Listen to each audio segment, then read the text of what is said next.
안녕하세요. 여러분과 함께 애니어그램을 공부하게 된 김동석입니다. 먼저 말씀드리면 저는 애니어그램 5번 유형 혹은 5번 본질입니다. 그래서 뭐 그렇게 재미있거나 유쾌한 사람은 아니라고 할 수 있습니다.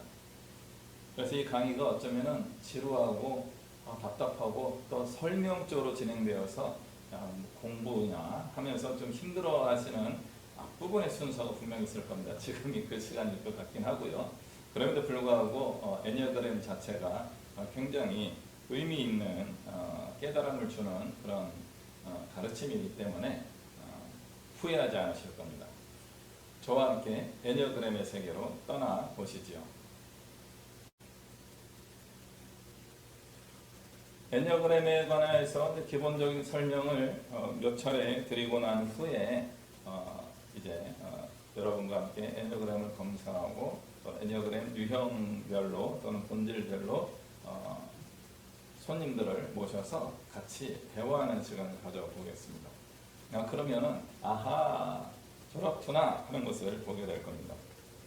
첫 시간으로서요.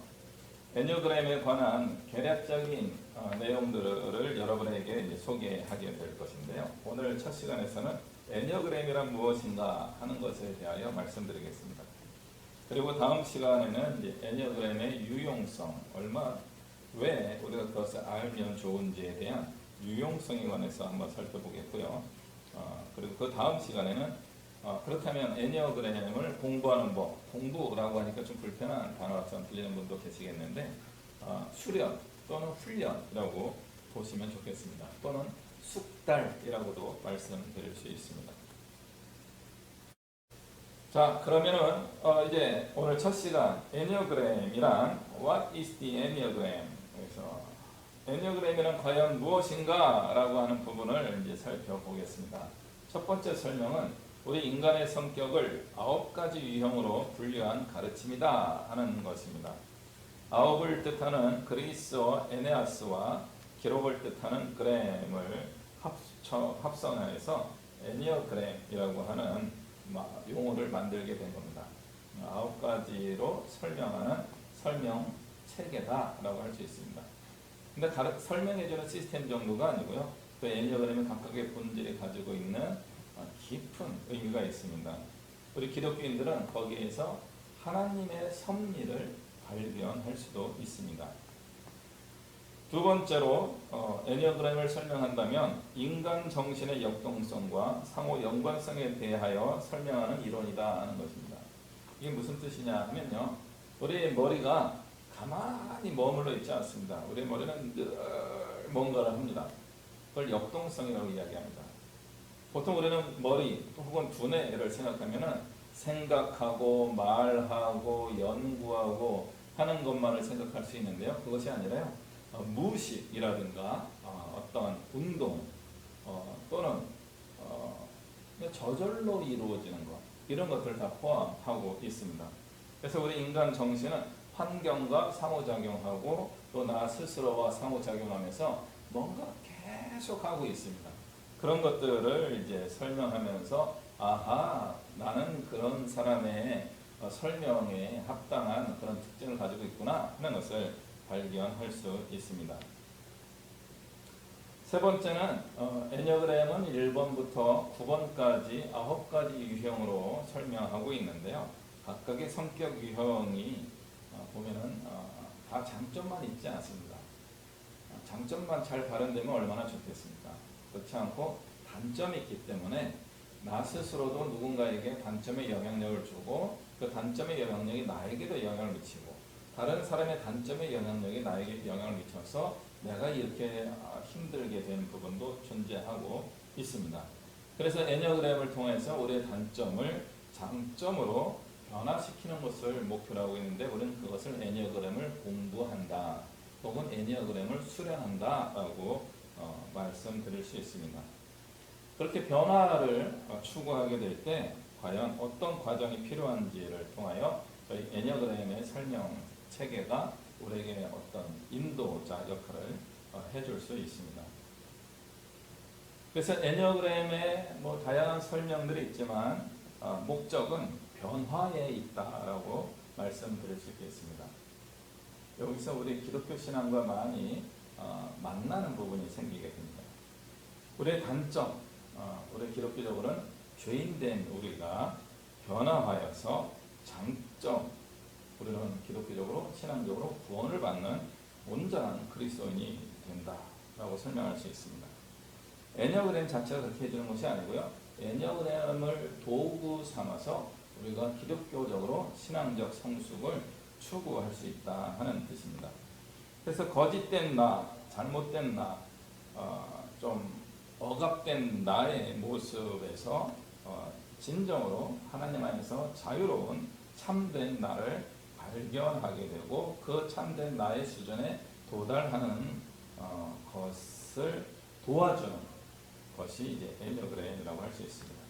그래서 애니어그램의 목적은 자기를 찾아가는 과정이다라고 설명할 수 있습니다.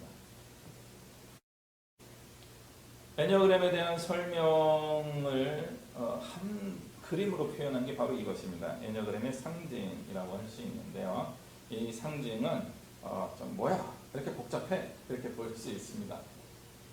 복잡하지만 자세히 뜯어보면 의미가 있습니다.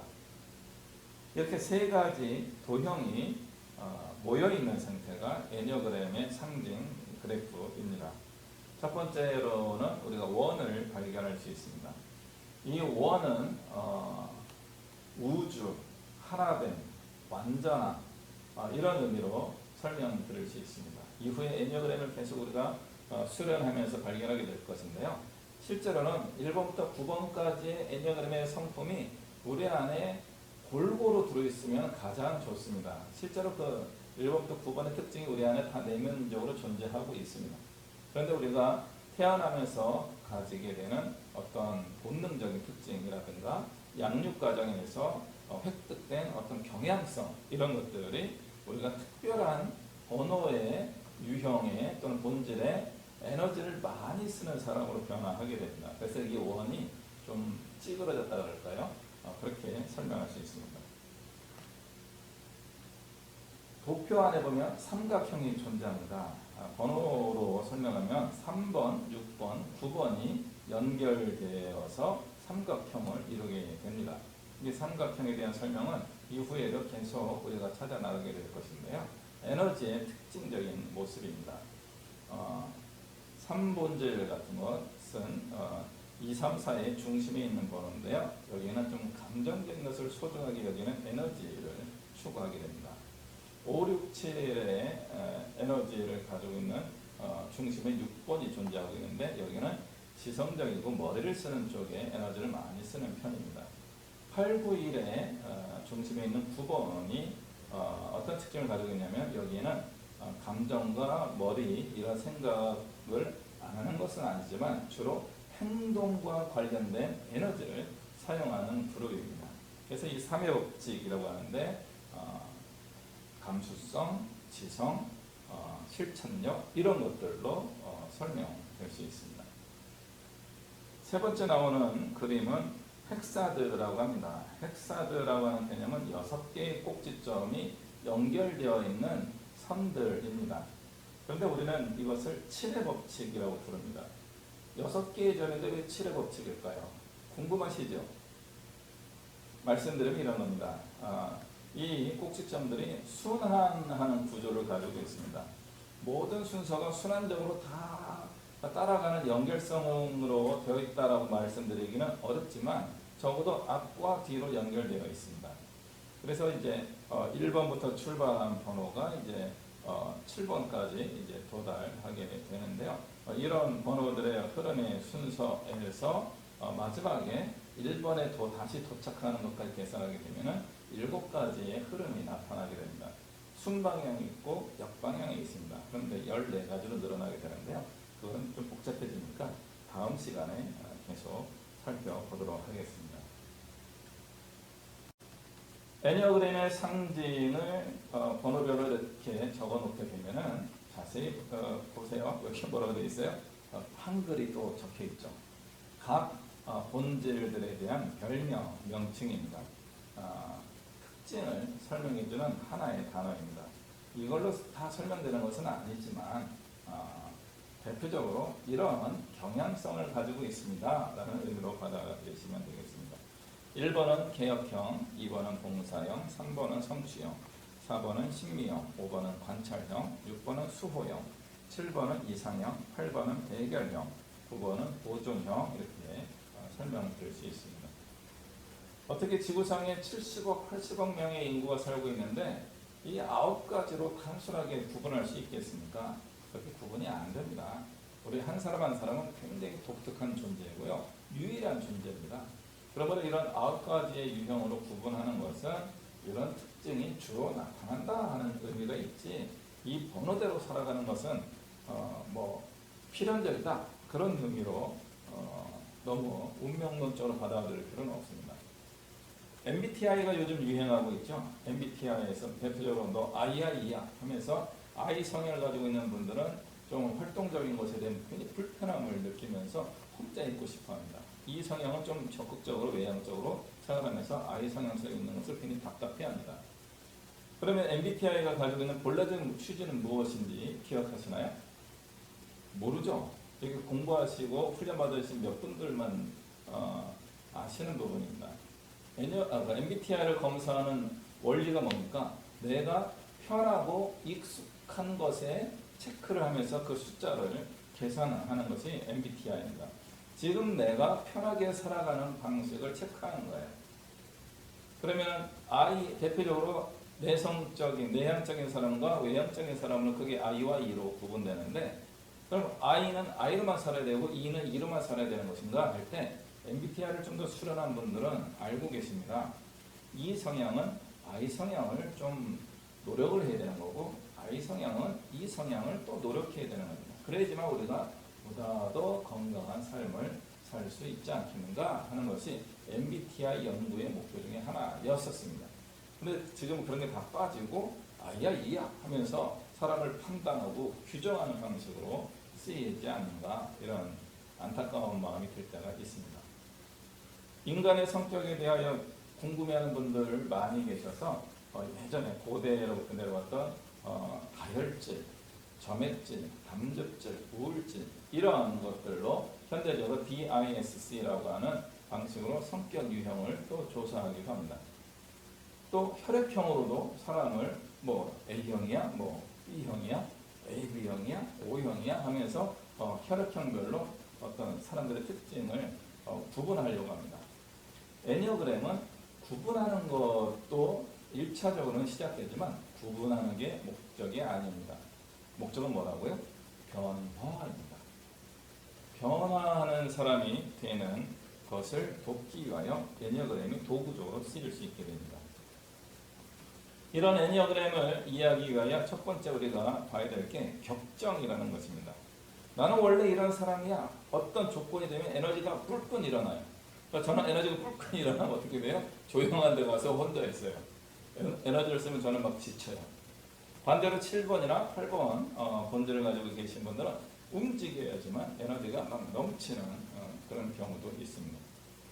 그래서 자기만의 삶에 어떤 자연적인 충동적인 반응이 나타나게 되는데 우리는 그것을 패션 혹은 격정이라고 이야기합니다. 문제는 이런 격정이 우리의 삶을 추구하려고 할 때 그 반대되는 것들, 불편한 것들이 등장할 수 있습니다. 저 같은 경우는 좀 조용히 있는 에너지를 좋아하는 편인데 여기 뭔가 시끄럽거나 파워가, 힘이 어떤 나의 의지와 상관없이 딱 다가오게 되면요, 그걸 거절하는 그런 상황이 발생하게 됩니다. 우리는 그걸 기피라고 합니다. 어보이던스 해가지고 내가 불편한 일이 생기게 되면은 거절하는 거예요. 막 활동적으로 하고 싶은데 나보다 더 센 사람이 등장하게 되면은 그 사람을 어떤 피하고 싶어하는 기피 현상이 나타나기도 합니다. 근데 그런 기피를 하다 보니까 자주 우리는 거의 무의식적으로 저절로 함정에 빠지게 됩니다. 늘 잘못하는 일에 잘못하게 되는, 말이 좀 이상하긴 하죠. 잘못하는 일에 늘 잘못하게 됩니다. 다음에는 하지 말아야지 했는데 다음에 또 해요. 그런 함정에 저절로 빠지게 됩니다. 애니어그램을 수련하지 않은 분들은 그런 함정에 잘 빠지는 경향이 있다. 말씀드릴 수 있습니다. 그런 것으로부터 이제 잘 벗어나서 온전한 올바른이라기보다는 좀 더 풍성한 삶을 살도록 도와주는 것이 우리 애니어그램의 수련의 목적이라고 할 수 있습니다. 대표적으로 애니어그램의 각 유형의 단점들은 지금 보시는 화면과 같습니다. 1번은 분노, 2번은 교만, 3번은 기만, 4번은 시기, 5번은 인색, 6번은 공포, 7번은 탐닉, 8번은 정욕, 9번은 나태. 이러한 어떤 격정의 에너지가 사용됩니다. 이 격정의 에너지가 그 사람의 삶의 원동력이에요. 무의식적으로 저절로 나오는 거예요. 근데 이게 보면은 약간 뭔가 좀 불편하죠. 단점처럼 보이는 겁니다. 우리의 격정은 삶의 이유이긴 하고 내가 살아가는 의미를 만들어내는 최초의 시작점이긴 하지만 여기에는 좀 나와 타인을 아프게 하는 단점의 요소가 많이 있습니다. 그래서 우리가 수련을 통하여 훈련을 통하여 이것을 긍정적인 장점, 우리의 각각의 덕목으로 지향하며 나아가야 됩니다. 그래서 1번은 분노에서 평정으로, 2번은 교만에서 겸손으로, 3번은 기만에서 신실로, 4번은 침착함으로, 5번은 초연함으로, 6번은 용기로, 7번은 맑은 정신으로, 8번은 소박함으로, 9번은 나태함에서 근면함으로 방향을 정하고 수련을 쌓아 나가야 됩니다. 그러면 우리는 좀 더 훌륭한 참된 나의 모습, 하나님이 가장 좋아하시는 이상적인 수준에 도달할 수 있게 됩니다. 네, 지금까지 애니어그램에 관해서 간략하게 이제 소개를 해드렸습니다. 지금 보시면 이제 그림이 눈에 들어오죠.